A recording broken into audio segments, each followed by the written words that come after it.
Good Sunday morning. Day 29? I don't know. No, I think it's day 30. Okay, according to my calculations, it's day 30, which is kind of hard to contemplate, but at the same time, pretty cool. Because it means I've been living in this tent for 30 days. Well, 29 nights, I guess, more accurately. So, here's what it looks like outside the tent. I'll just give you a quick view there. And as you can probably hear, there's a gale force wind as usual up here on the hill. But I'm going to go down into the valley today on my bike and ride up to the valley. There are some towns there I think will be interesting. Not sure how far up I'll go, but it'll be against the wind. So that'll make it hard to get there, easy to come back, which is really the best way to do a bike trip. Hey, while we're in the tent, let's look a little bit at my daily life here. Here are my meds. I take 2 in the morning, 2 in the evening, plus some supplementary meds, which are just over the counter. Here's my medicine kit, most of which I haven't used, except I had to put a Band-Aid on once, and I had to use the nasal spray once when I didn't have the CPAP working, and the ibuprofen I'm taking 400 milligrams every day in the morning because my knee hurts still. This is my CPAP. It's Hrafnagil Air Mini. It's been with me on a number of bikepacking trips now. I guess this is the 5th that this particular unit has been with me. This mask is obviously newer. So yeah, I put the mask over my face when I sleep. The Hrafnagil Air Mini is connected to a battery. And this is the battery and charger that went missing when I was in Eaglestatter. These batteries aren't light. They're actually pretty heavy. That's why I have 4, but I only brought 2 with me because of the weight. So this is, when you're 66 and large, this is what makes bike packing a bit more difficult, because this is a lot of weight. It's a big charger. It's a lot of weight to be lugging around the countryside on a bicycle. Let's see, what else can I show you? There's my battery pack. I've only needed the one. It's 20,000 milliamp. Mostly fully charged at the moment. I try to keep it as charged as I can. I'm like a bit of an electricity junkie. These are my Shocks. I think they're like Shock swim mode or something. Like, they're really water resistant. Excuse me. Based on bone conductivity, so I can still hear sounds around me, so that makes them great when I'm biking. And yeah, I really recommend those. What else have I got here? Energy bar wrapper, because I wasn't getting enough food earlier on in the trip, and the result of that was probably my broken teeth. Ricolas, which I do recommend because I have a mask on at night, which is forcing air into me. Battery charger. This is my go bag in the morning. It's just the stuff that I need in the morning. So there's coffee in there, charger. Oops, the world's worst spoon. I mean, can you believe this? But I've lost my spork. So this is my cup, which is interestingly pretty old. Like really old. What else have I got in here? Toothbrush, toothpaste, some old hot dogs. Here's my coffee supply. I finally figured out how to do oatmeal. I take the oatmeal out of that container, and well, they're out there now, but I put them in baggies. So that's about all I can show you for the moment. Oh yeah, my blue Crocs Don't go anywhere without them.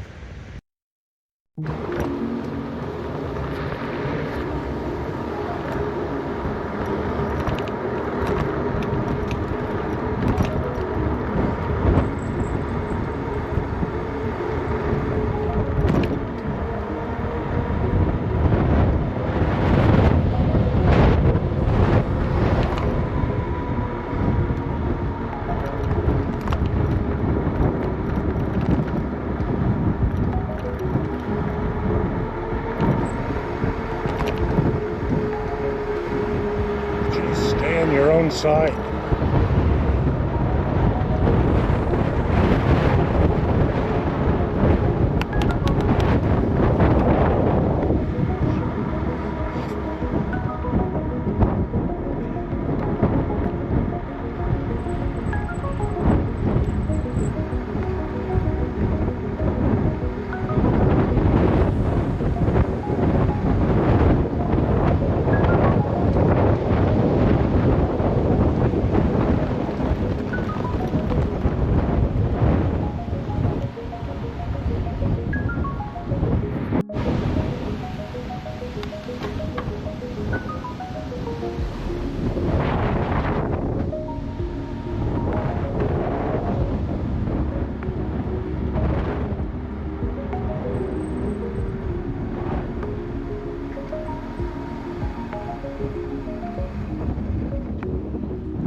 I hope this goes somewhere.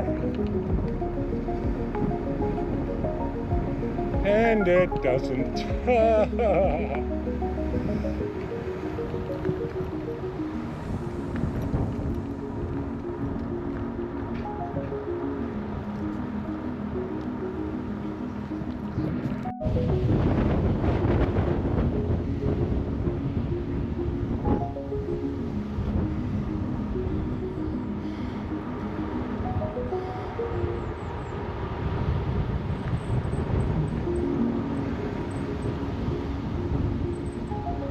Well, I made a wrong turn there and ended up passing the same people twice. Oh well. Anyhow, we're enjoying a nice long descent here. Kind of gives you a sense of why going up the hill is such a pain.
As in so many places, there's a nice bicycle path leading south from Akureyri.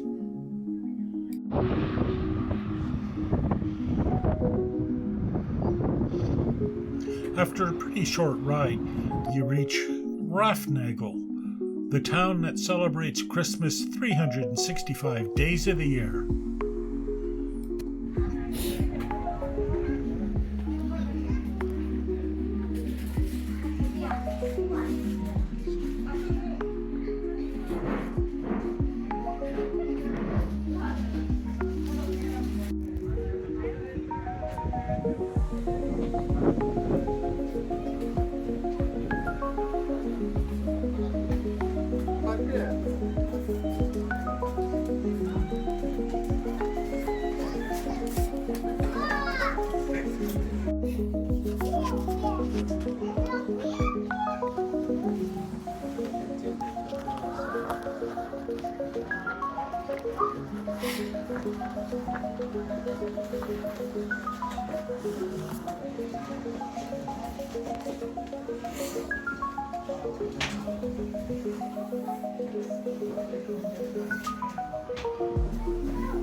Santa Claus's secret underground lair.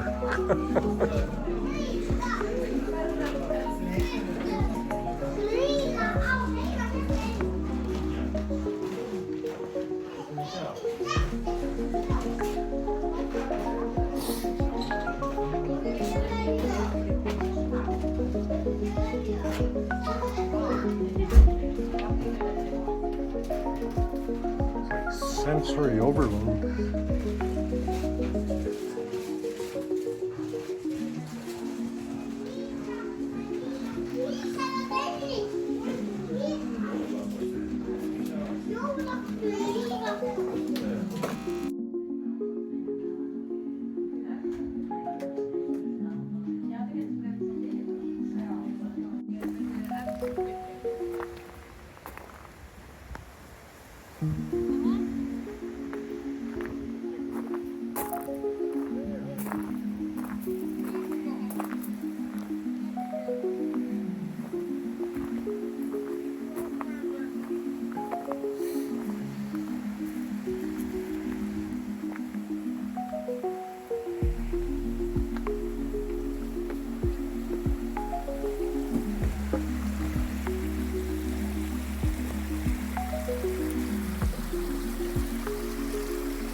After Hrafnagil, I kept going south again, down the valley, and up a huge hill where at that point I had to stop and make the decision, go around or go back.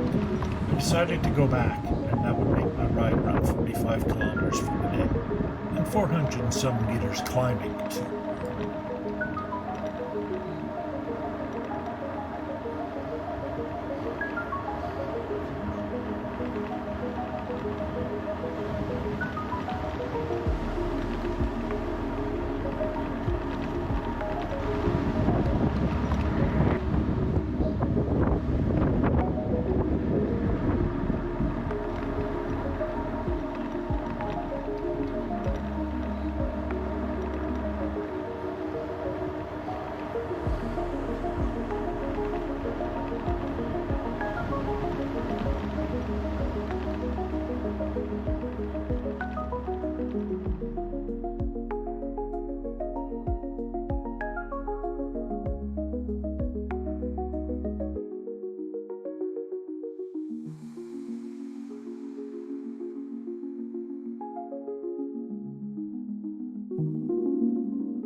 I made my way back up the shore of the river back to Akureyri, into the town for one last little look, and then back up to the hill to my campsite.